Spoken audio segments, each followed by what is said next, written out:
Radio صدائے حریت جموں کشمیر ہے طارق محمود کولوں اپڈیٹ سنو۔ پاکستان دی طرفوں امن و آشتی دی ساری خواہشات اور تنازعات دے پرامن حل واسطے مذاکرات دی پیشکش دے باوجود بھارت دی استعماری سوچ دی حامل حکومت دا مزاج درست نہیں ہو رہا۔ مودی دی انتہا پسند حکومت جتھے اہل کشمیر کو اپنے جمہوری حق دے حصول دی جدوجہد دی پاداش وچ بدترین ظلم و بربریت دا نشانہ بنا رہی ہے، اوتھے پاکستان کو اس گل دی سزا دیتی جا رہی ہے کہ وہ کشمیریاں دی سیاسی، سفارتی اور اخلاقی مدد کر رہا ہے۔ یہی وجہ ہے کہ مختلف جھوٹے اور بے بنیاد الزامات لا کے پاکستان کو بدنام کرنے دی کوششاں جاری ہیں۔ پچھلے دنوں جموں وچ ایئر بیس اتے خود ساختہ ڈرون حملے وچ بغیر کسی ثبوت دے پاکستان کو ملوث کرنا اس دی اسے سازش دا حصہ ہے۔ اس سے پہلے بھی بھارتی حکومتاں دہشت گردی دے مختلف واقعات بے جھوٹے الزامات لا کے پاکستان کو ایک دہشت گرد ملک قرار دعالنے دی کوششاں کر چکی ہیں۔ پلوامہ حملہ، سمجھوتا ایکسپریس دھماکہ، پٹھان کوٹ، اڑی اور بھارتی پارلیمنٹ اتے حملہ، یہ سارے دے سارے حملے اس واسطے کیتے گئے کہ بھارت پاکستان کو عالمی سطح اتے بدنام کر رکھا ہے۔ حیرت دی گل ہے کہ عالمی برادری بھارت تھی یہ نہیں پوچھتی کہ تمام تر جدید آلات اور فول پروف سیکورٹی اقدامات دے باوجود پاکستان تھی آ کے کوئی یہ حملے کس طرح کر رکھدا ہے،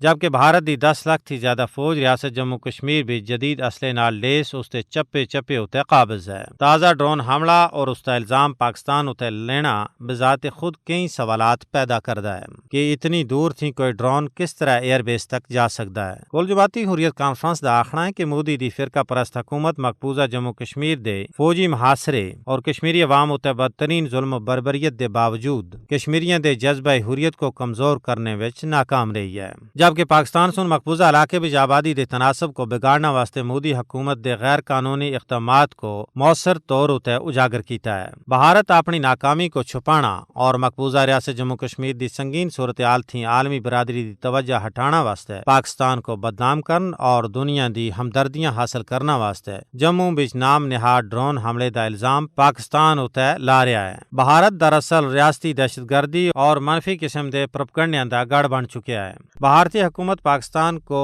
FATF دی بلیک لسٹ میں شامل کرنے دی تمام تر کوششوں وچ ناکامی تھی بعد باوڑا ہو چکا ہے اور اس کو دہشت گردی دے جعلی واقعات دے نال منسلک کرنا چاہتا ہے۔ بھارتی حکومت پاکستان کو FATF دی بلیک لسٹ میں شامل کرنے دی تمام تر کوششوں میں ناکامی تھی بعد بوکھلاہٹ دا شکار ہے اور اس کو دہشت گردی دے جعلی واقعات دے نال منسلک کرنا چاہتی ہے۔ یہی نہیں بلکہ بھارت اپنے خفیہ ایجنسیاں دے ذریعے پاکستان وچ دہشت گردی دا بھی مرتکب ہو رہا ہے، جس کے ثبوت اقوام متحدہ اور دوسرے اداریاں کو دیتے جا چکے ہیں۔ اقوام عالم کو چاہیے کہ استعماری دہشت گردانہ سوچ اور انتہا پسندی اتے مبنی بھارتی سوچ دے آگے بند بدھنا واسطے عملی اقدامات کرن۔